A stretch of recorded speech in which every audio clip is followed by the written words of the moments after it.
Hello and welcome to Inside Politics. I'm Anastasia Lavrina. U.S. Vice President J.D. Vance arrived in Armenia on Monday ahead of a scheduled visit to Azerbaijan as Washington intensifies efforts to secure a lasting peace between the two neighbors. The trip marks one of Washington's most direct diplomatic engagements in the South Caucasus in years, at a time when regional stability, energy security, and strategic transport routes are becoming increasingly important for global powers. New transit corridors linking Europe and Asia, growing energy cooperation, and shifting alliances have turned the South Caucasus into a key geopolitical crossroads. Coming after months of fragile negotiations, border tensions, and ongoing talks on connectivity and normalizations, the visit signals that the White House wants to play a more active role, not just as a mediator, but as a stakeholder in the region's future. For Washington, stability here means secure supply chains and reduced dependence on rival powers. For Baku and Yerevan, it could mean a rare window to transform political agreements into real, lasting peace. But the question remains, is this visit a breakthrough moment or simply another chapter in great power competition over influence in the region? Today we break it all down. Joining me now from Washington, D.C. is Kamran Bokhari, Senior Director at the New Lines Institute.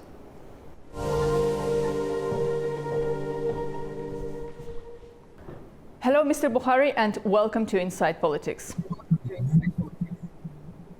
Thank you for having me, Anastasia. Thank you for joining us. So this is one of the highest level U.S. visits to the South Caucasus in years.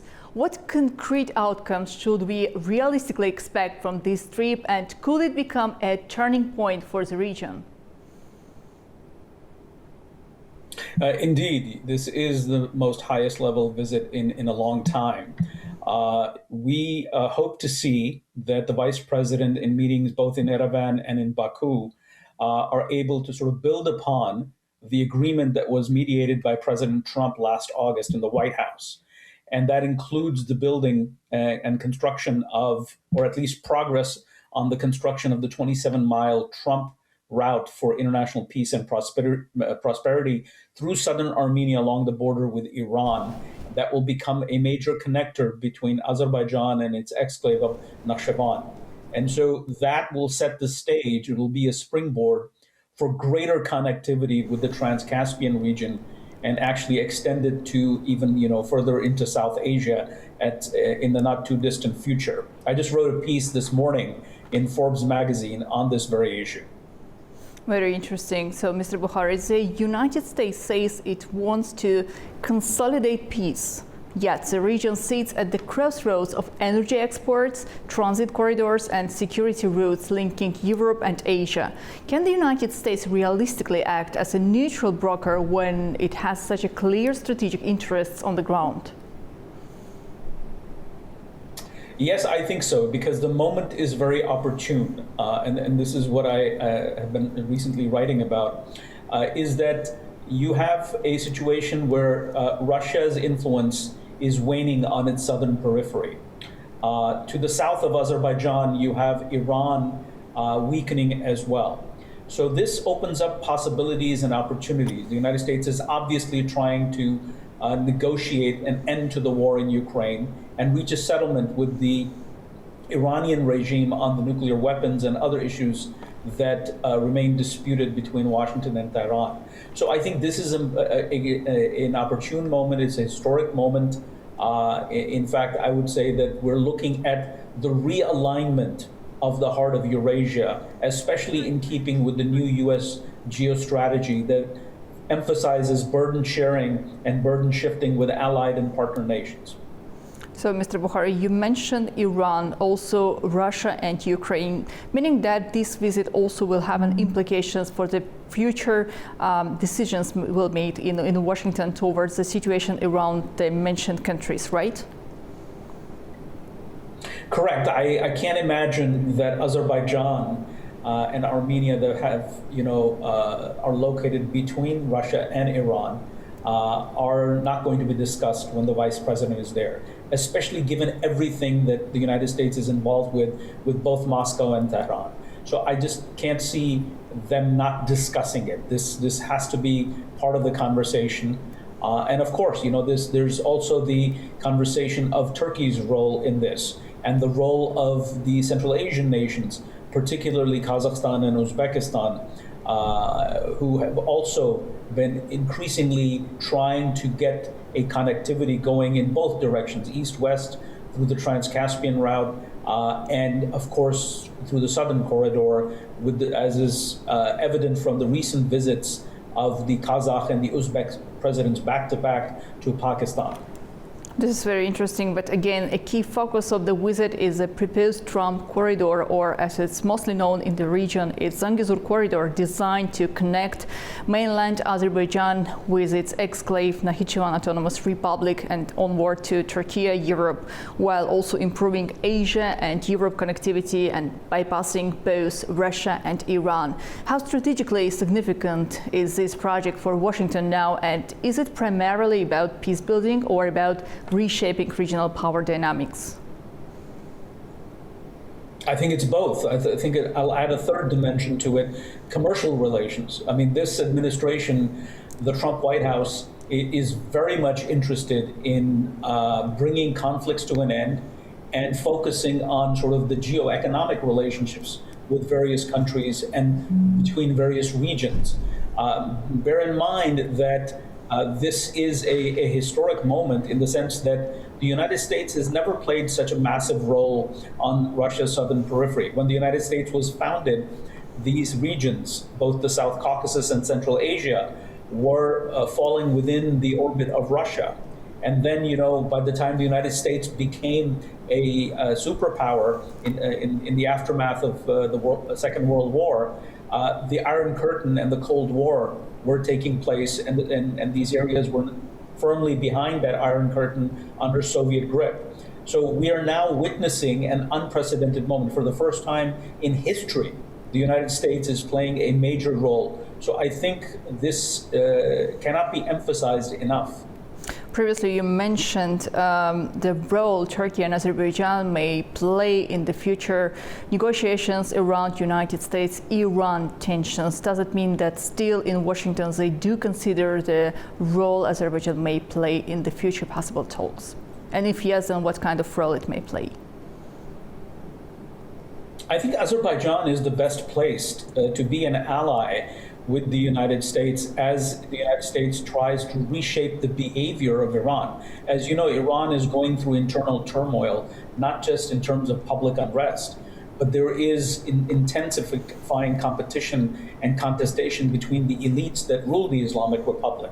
And so as this process moves forward, I think Azerbaijan has probably the most prominent role to play along with the United States. Of course, there's Turkey as well, and I think both countries will play that role. But Azerbaijan has a bigger role. Look, a quarter of all Iranian nationals are about, and we're talking about 93 million people, are of ethnic Azeri background. And therefore, that makes Azerbaijan strategically very significant for the United States. For Armenia, closer Western engagement has often been seen as a source of political and security reassurance. But in practical terms, can Washington offer tangible guarantees or mostly diplomatic support? We all know the Russian interest, which is still present in Armenia from the economic and political and security also perspectives. I think it's going to be a combination of all of that because, look, the United States does not want the Russians to interfere with its strategic objectives in this region. But the United States also knows that relations between Yerevan and Moscow are not what they used to be.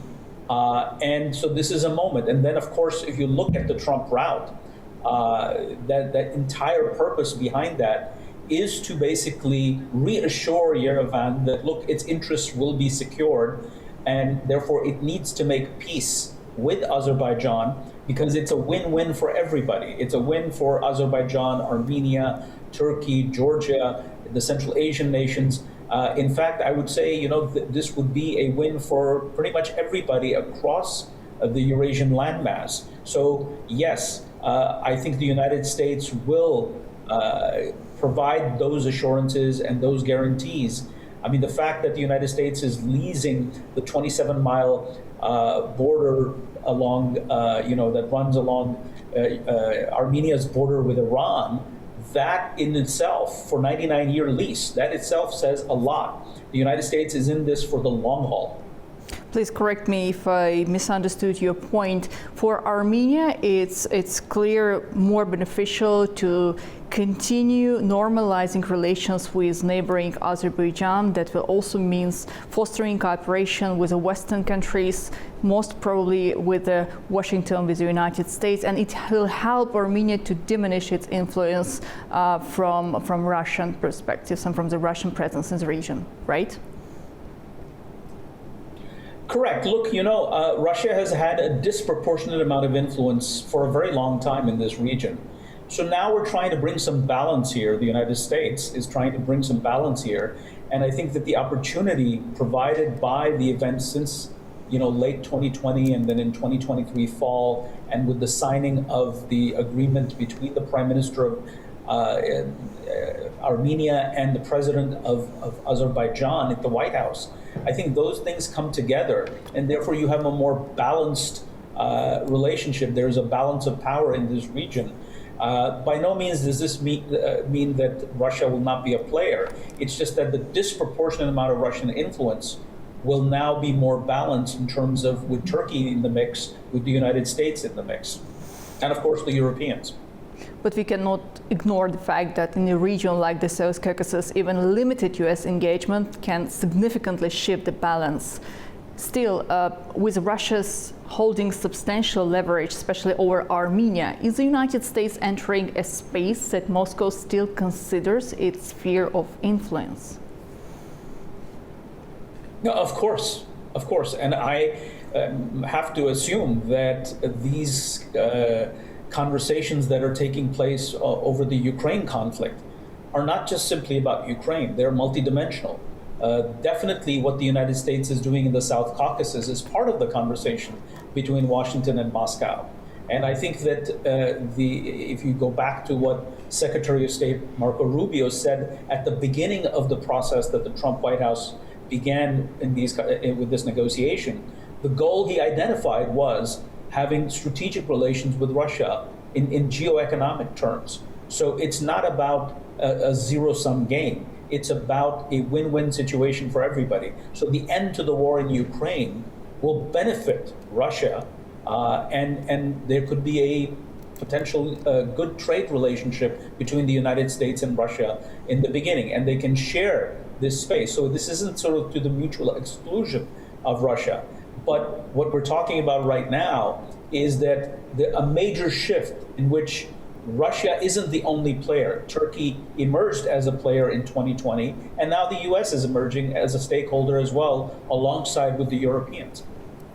Meaning that the economic cooperation, especially through the projects, the transport links like the Middle Corridor, will definitely benefit all the players in the region and among the top priorities for Washington in the upcoming months and probably years, correct?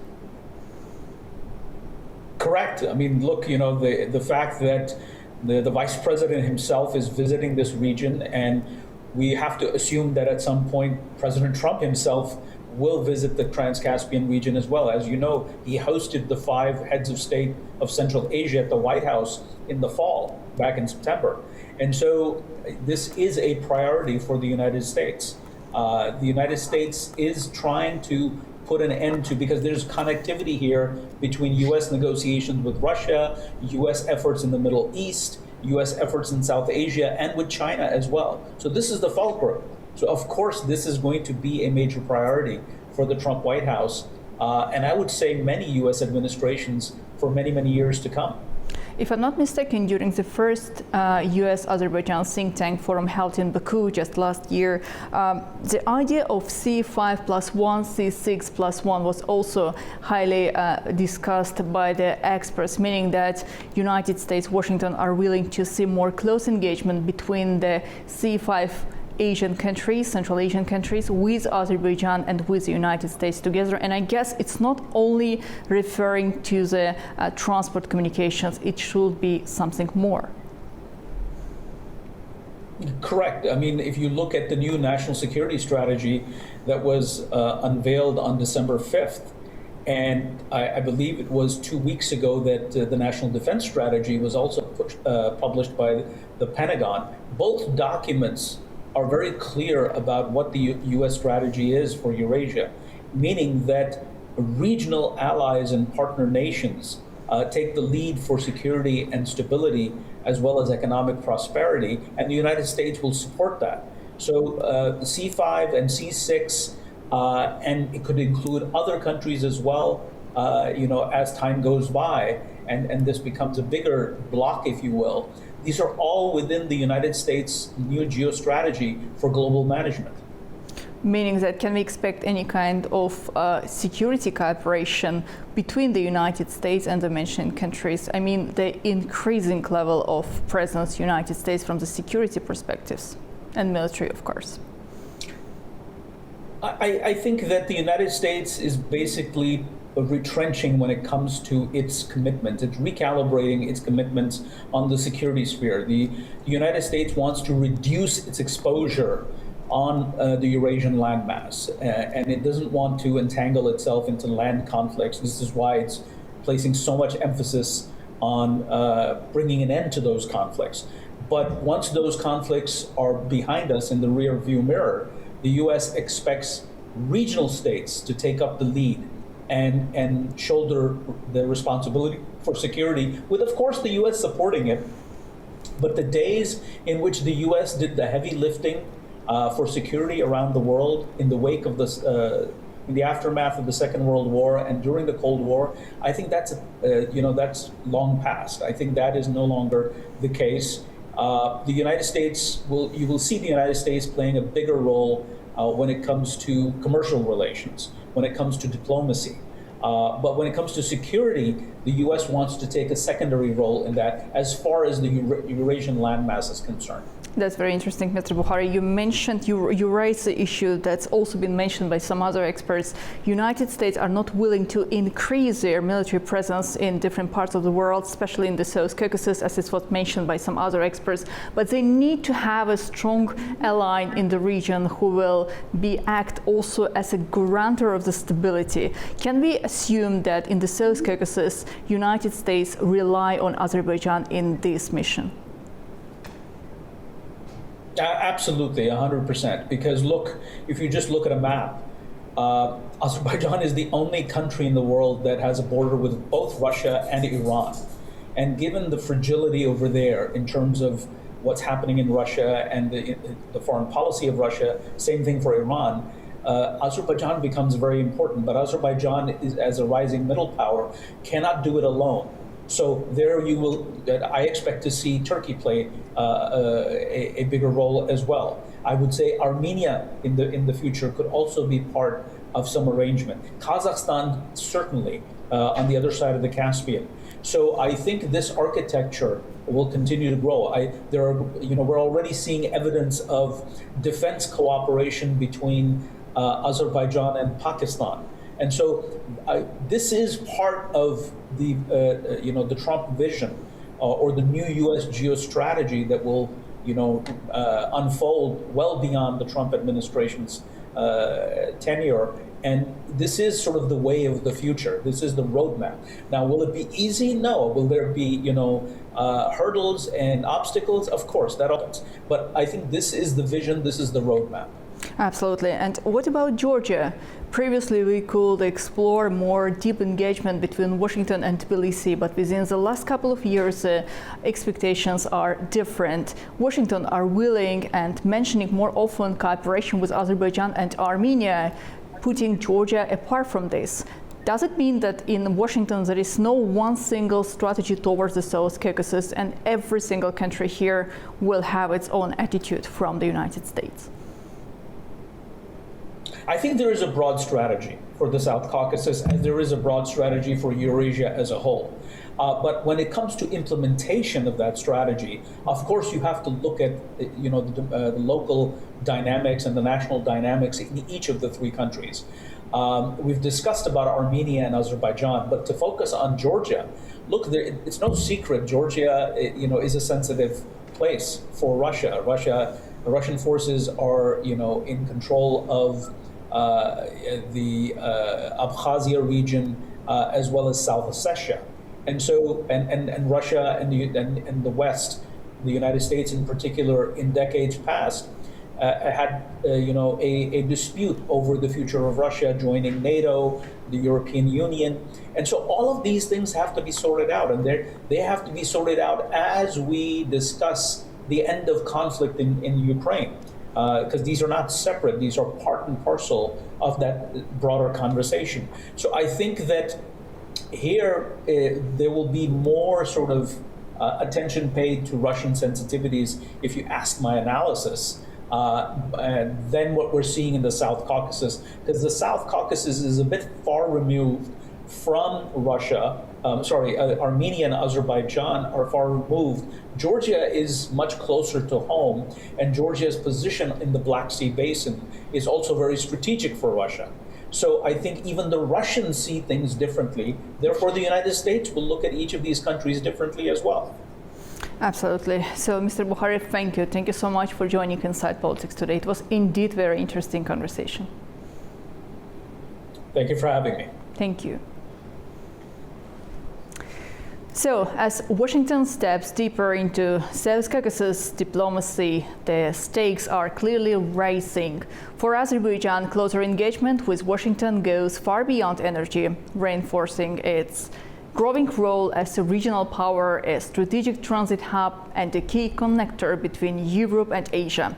For Armenia, the visit brings new diplomatic expectations and fresh security calculations at a delicate moment in the peace process. And for Washington, this is about more than mediation. It's about presence, influence, and securing a foothold in one of Eurasia's most strategic regions. Because today, the South Caucasus is no longer a peripheral story. It's a crossroads of energy trade and power politics.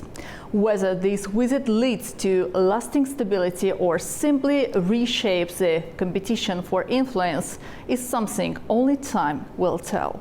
We'll continue following developments closely. I'm Anastasia Lavrina, and thank you for watching Inside Politics.